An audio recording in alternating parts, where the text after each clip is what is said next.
It was 2025, and we were having some weird issues with our Gladiator that were very random. Went to go start it one day, and it started going absolutely haywire and would not start. It was so bad that I had to disconnect the battery to even get it to stop doing this. Our Gladiator hates us, so it's giving us all kinds of fits. A lot of CANBUS problems right now. We can turn the key on and you can try to start it. See if it will now. It might. Yay! All right, so it wouldn't start. I know it's CANBUS because we were getting a lot of weird CANBUS codes, and it wouldn't let the transmission come out of park and all kinds of things. It started doing the windshield wipers, going nuts, right? Just would not listen to anything we wanted. So down here is the star connector. It's like the hub for CANBUS. All these are CANBUS connectors. It looks like there's two hubs, the green one and then the white one. Yeah, I don't know what they call this one, but so I was initially checking all of these, trying to figure out, you know, maybe a wire got pinched. I guess I read somewhere where the glove box would kind of pinch some of these, but none of that seems to be having any effect on it. Although I did find a wire harness a while back in here that affects this a lot. I can make the wipers and everything work and go crazy. All right, it's focusing enough. So there's this wire harness right here. It comes off of your a blend door right by your deal, and it hooks together right here.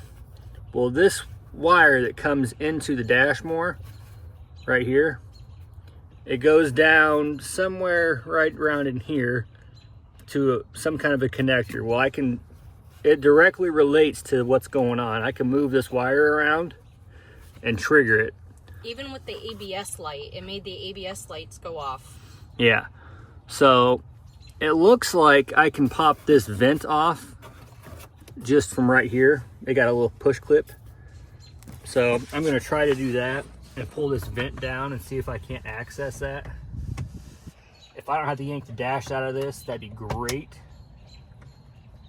But yeah, CANBUS. And then I noticed too, while I was in here trying to diagnose this, they just shove these wires down in between two pieces of plastic. So like that's a really good pinch point. So I feel like this is going to be a common problem for people having wires that you've never touched before and never been messed with that are going to short out eventually. And especially if you're using them off-road. What a shocker. Eh. It broke. Because the whole vehicle is going to be, you know, jarred around and stuff. Yes. That's what I need. Is that an air duct? Yeah. That's for your little feetsies. Okay, so this wire ties into the heater box.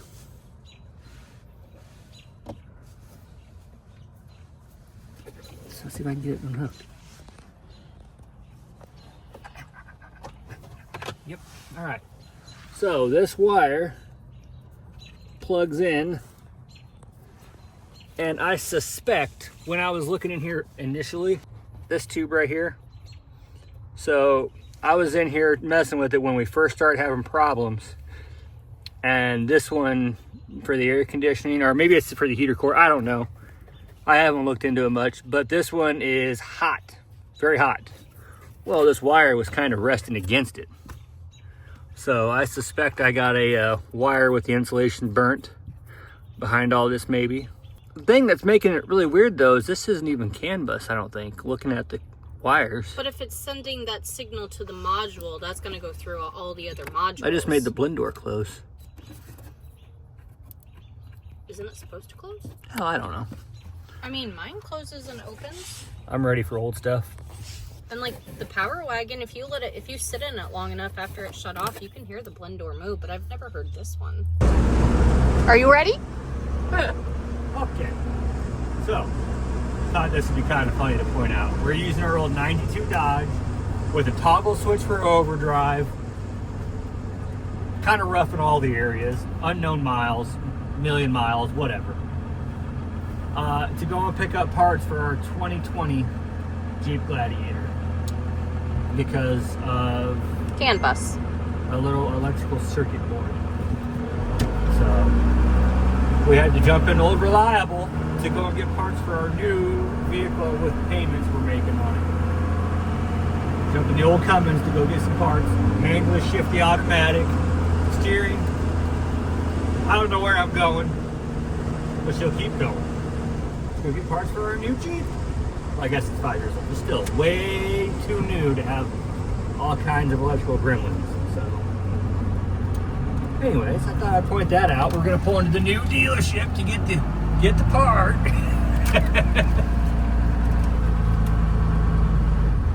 Great. Well, I can't wait for the salespeople to see us pulling in this old truck. Suckers! They're probably not outside hunting right now because of the rain. Well, but the that hungry also ones- means a lot of people are not up here car shopping. Yeah, the hungry ones will be out here. See an old truck pull and be like, ooh, that's money. FO. Joke's on you! Okay. We are back from the dealership with the almost $100 part. $100. So, Right there. if anybody needs the part number, it has not changed. It's still the original AA. It has not been superseded yet. We had to take our old truck to get it, you know. We are going to see... Oh, it's locked. We're going to see if this thing is even going to start. Yeah, I'm hoping it doesn't so I can show you how I diagnosed this because I said I was going to diagnose it and make some videos. Well, the diagnosis has been very... Unconventional. Yes, it's perfect. A lot of y'all will jive with it.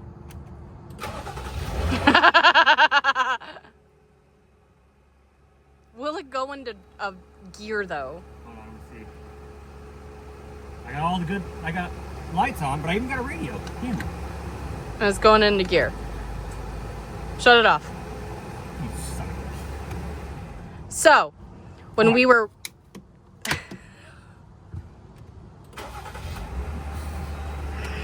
When we were trying to load my Jeep and we went to go move the Gladiator, the wipers were going crazy, as you have seen before in other videos, and we literally started going like this.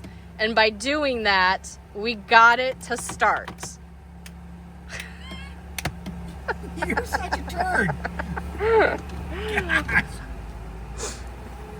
We're still gonna change this though, because this is a pretty common failure. Now, hold on. Even the dealer was like, yeah. Go to sleep. Go to sleep, Jeep. You must do it for me. No.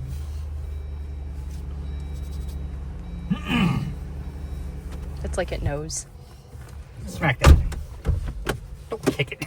Well, smack it, kick it, what's the difference? Come on. Act up. I need you to act up. Okay, so the fix is just smack it around a few times and you make it happy again. Actually, by whatever you just did, I don't even have a check engine light now. I just went like this. I folded it up. Well, you fixed the Jeep. Return the $100 part. No. Gosh. Anyways, I gonna wish we had it change on this. video. It was 100% directly related to me smacking it around like I was and so far here today. By just not like beating it up, but smacking it around. And I made it to where the wipers quit going. I made it to where the radio would come back on. This is multiple different times. I never got the engine light to go off, so her voodoo worked really good for that. But so by doing that, I was able to get it to where I could put it in gear, move it. And we let it run for 45 minutes. Yeah, well, it hadn't been ran in a while, too. But we were also afraid to shut it off in case it wouldn't start again. So that's my unconventional diagnosis. Plus, this is actually really common. Uh-oh. Nope. Washer fluid. You must have drove this. I don't like this thing. Although, the reason why the Power Wagon needs washer fluid is because of me. That's a common symbol. Yeah, for you. But, so, either way, I'm going to throw the star connector in it. It's an extremely common issue. And with me slapping around and getting it to Work, and then obviously me going like this and just turning it upside down and getting the check engine light to go off. Oh, let's go this way. Now try it. Yeah, so either way. Although you had to push it twice there. Actually, I missed the first time. I think I hit the ring. Jesus. It's pretty easy mounting design. It's just 2 hooks on the bottom, and it just slides into this. So you just push it to the driver's side, and it'll pop out because it mounts up in here. So you just do that, and it pops out. Now, to get these out is a pain in the butt on mine. I'm sure it's a pain in the butt on a lot of them. I'm actually going to keep that package. Yep. So, from what I've gathered, you want to make sure each wire goes back in the exact spot. So, that kind of is a pain in the butt too. So you got to do it 1 wire at a time. I thought about going through with a Sharpie quick and... No, just do it 1 at a time. Okay, so 3 over. Yeah, because these little clips are a pain. I don't know if everybody's going to be this tough or not, but the little lock pin. This is going to be tough to do with the little length of wires. Yeah. But I'll get it. 1, 2, 3, 4 back. 1, 2, 5. So we were just talking about how much of a pain it is to change these because they got little tiny lock tabs, and if you got to replace this too many times, you're gonna end up breaking your little lock tabs. Yep. Yeah, and hopefully everybody else isn't this stubborn. But I'm having to use a pick to go down in to push more On the lock tab. Yeah, because they don't want to release on mine. Even just using the top just up here, you know, they don't want to release. It's starting to sprinkle. 6 over, right? Yes. 1, 2, 3, 4, 5, 6. So that was 1 gap there. Getting down to the last ones. Okay, the last 2 what? The last 2 of how I did it, the last 2 are like different from each other, so I can't get these mixed up. So I'm gonna remove them both. So like I was saying, these last 2 I wasn't concerned because they are different. Oh yeah, that's definitely a different size. So I cannot get these mixed up, luckily. So by the way I did it, it kind of worked out because they wanted to be the most stubborn ones. And also I've been looking at them as like, just to make sure I don't see anything weird going on. But everything looks fine.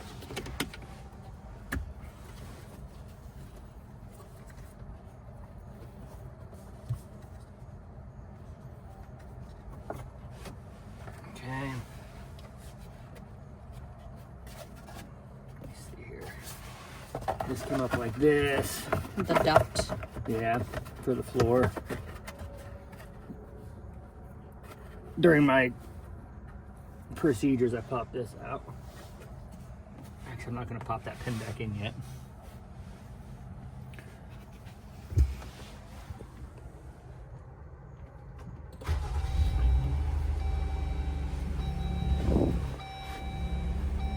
Washer fluid light is on.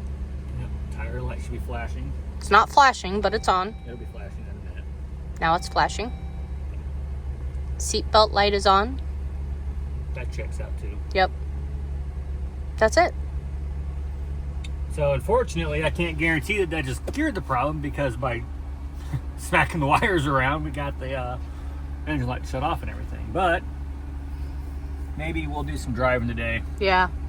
It's kind of a grim one we're going to deal with. And it's not just us. No, it's Everybody with the JL, JT, unfortunately. well, and then just new vehicles in general. We should try the remote start. Yes. This is our very first thing that quit working. And we didn't even correlate it with it. We put a new battery in it and everything. Why? Because that door is one that's going to trigger the go to sleep. Lock it. The other thing too that might make this not work is the fact that we have deleted the auxiliary battery completely. But it still works. The system still works. Yes. Nope. It says nope. What the crap? This Jeep doesn't have remote start. Rear option. Anyway. But I'm gonna leave it how it is right now. We might joke about this is the biggest piece of crap, but this is actually a very utilitarian vehicle. To be fair, all of our vehicles are a piece of crap. That's true, though. And they're really not. That's just what we call them. We can't leave stuff alone, so therefore when you modify, you create more problems, basically. So, but no, this has actually been a really solid rig, and That's cold. it's very useful, and we really wanted to keep going because it's kind of the Swiss Army knife of our fleet. And it was Mark's. Yes. Like, minus being a Swiss Army knife, it was Mark's. Yep. Like, just for Mark, this thing has to keep going. So it's we'll keep messing with it. We'll probably have all the problems, and so we'll keep you all updated with all the problems and how to cure them. But at this point, that's, from what we've gathered, that's like 99% of the time the problem with the CANBUS situation is that. Otherwise, it's pinched wires throughout the vehicle and stuff. Or in rare modifications. Or in rare situations, our buddy Jamie, his Gladiator had a wire harness in the engine bay that was still tied to the CANBUS that faulted out and was causing all of his problems. Yep. So. But you were going over our wiring when you deleted the auxiliary battery, and just upon inspection, it didn't look like there was any potential issues. Not saying that there still couldn't be. Yep, but either way, we'll see what happens. We're gonna go with this, and we'll see. Now we're gonna unload that and carry on. Yep, got some things we're gonna get done today, and jostle some stuff around, and we'll record the drive and the restarting of the vehicle after a drive. Yep.